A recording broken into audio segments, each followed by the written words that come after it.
BDL Dream natupad ng Creamline. New rookie ng CCS, naging all-out with CMFT. Season 76 Reunion.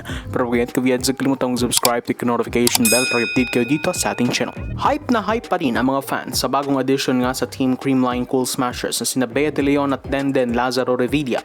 Siyempre, bibihira naman kasi mag-recruit ng bagong players ang Cool Smashers, kaya every recruit nila kaabang-abang talaga. Lalo pa ngayon na pamilyar sa kanila somehow ang kanilang mga na-recruit. Throwback era nga ito ng Season 76 kung saan nagsama-sama sa Ateneo sina Denden, BDL at syempre ang Ateneo core ng Creamline led by Eliza Valdez, Ele De Jesus at kahit ang nasa Japan na si Gia De Guzman. Doon mas umusbong at naging popular laro ang Ateneo dahil sa heart-strong mentality na kanilang pinakita despite that difficult mountain to climb.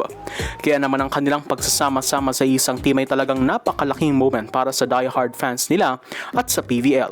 History may just repeat itself, ika nga. Pero sa panahon na iyon, rookie pa lang si BDL and there was the time kung saan nag-post ito ng literato nila ni then DLSU star Michelle Gumabao, and she posted na one day makakalaro o makaka-teammate din kita. After almost a decade, here we go. Tinupad nga ng Rebisco at Creamline Management ang manifestation at kahilingan na iyon ni BDL dahil finally bukod sa kanilang Ateneo reunion, makakasama na rin ni Bea ang kanyang idolo sa iisang kupunan na si Michelle Gumabao. Ngayon, pag-amin ni Bea, magmumukha uli siyang rookie para sa Creamline team na ito na take note, never pa niyang natatalo during her CMFT tenure.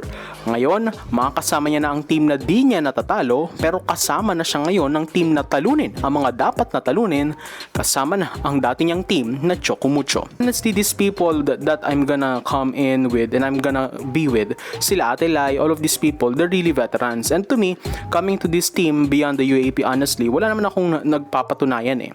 So for me talaga, I wanna come in here and it's a privilege for me to be able to be given an opportunity with a team like Creamline and be able to learn from all of them.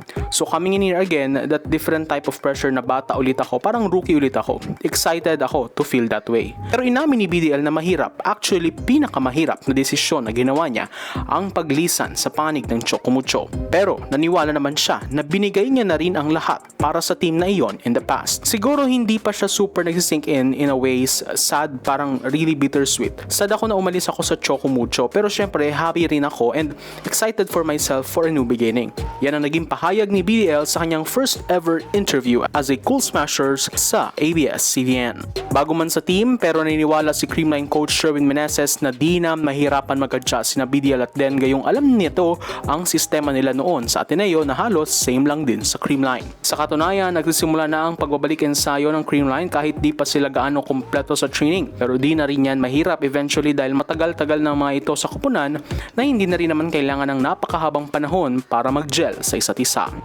So throughout, if you had to go for support this channel, please subscribe, notification bell to be updated on my coming videos.